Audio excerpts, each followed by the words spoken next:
orang terlibat kericuhan karena rebutan lahan parkir di Bangkalan, Jawa Timur. Polisi yang datang ke lokasi berhasil mengamankan 3 orang yang kedapatan membawa senjata tajam.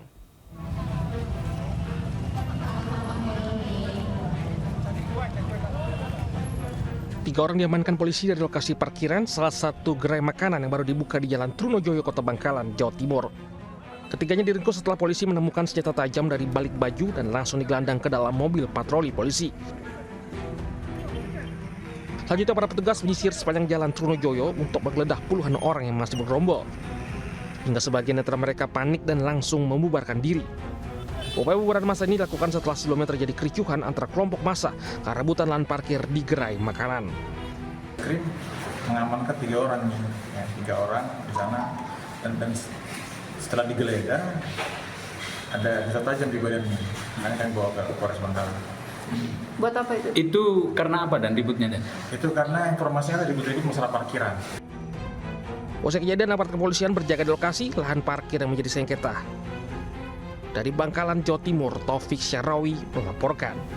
Pemirsa, akibat kecanduan game, seorang bocah nekat mencuri uang di sebuah rental di Sukmajaya, Kota Depok, Jawa Barat. Aksinya pun terekam CCTV dan viral di media sosial.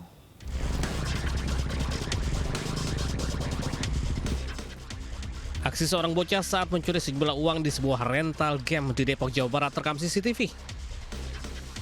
Dengan cekatan ia membuka laci kasir, memanfaatkan situasi saat penjaga rental tengah meninggalkan laci kasir. Bocah yang biasa bermain di rental itu pun diduga tergiur untuk melanjutkan permainannya dikarenakan waktu bermainnya sudah hampir habis. Tanpa curiga, petugas rental pun memperpanjang waktu permainan lantaran bocah tersebut menyodorkan uang untuk membayar. Petugas rental baru menyadari kehilangan uang usai melihat rekaman CCTV. Saya nitip ke helper, saya lagi mau ngambil makan, terus helpernya kebetulan lagi tidur gitu, jadi nggak sengaja. Dia sering main, Bang. Iya, pas udah kemalingan, dia juga main juga di sini. Habis itu, iya. Aksi pencurian yang dilakukan oleh seorang anak kecil mengundang keprihatinan dan menjadi pengingat bagi para pemilik usaha untuk selalu waspada dan meningkatkan keamanan. Dari Depok, Jawa Barat, Iung Rizky Anyus melaporkan. Pemirsa, seorang pria disabilitas dijadikan tersangka pemerkosaan terhadap 2 wanita di Mataram, Nusa Tenggara Barat. Pelaku mengaku tak mungkin bertindak asusila dengan keterbatasan fisiknya.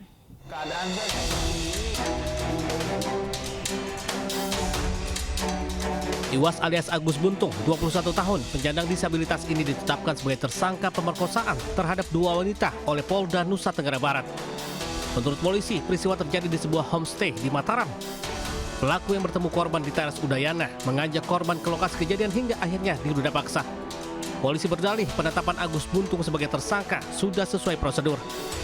Sementara pelaku mengaku tindakan asusila tersebut tidak mungkin dilakukan dengan keterbatasan kondisi fisiknya.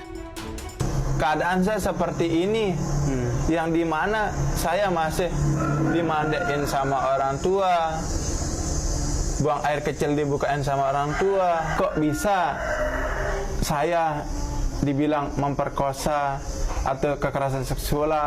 Kita sudah melakukan serangkaian kegiatan pemeriksaan saksi-saksi. Kita juga sudah menghadirkan ahli yang kemudian berdasarkan kesaksian ahli tersebutlah kita meningkatkan status yang bersangkutan dari saksi menjadi tersangka. Modusnya apa, Bu? Tadi saya sampaikan sebagaimana unsur pasalnya bahwa dia menggerakkan seseorang untuk mau melakukan suatu tindakan yang dia kendaki, sehingga orang kemudian tergerak. Karena kemudian ada unsur menekan suatu kondisi yang kemudian merasa takut sehingga tidak bisa kuasa untuk menolak keinginan yang bersangkutan. Oleh polisi, Agus Buntung dijerat Undang-Undang Tindak Pidana Kekerasan Seksual dalam pasal 6 Undang-Undang TPKS. Dari Mataram, Nusa Tenggara Barat, Hari Kasidi,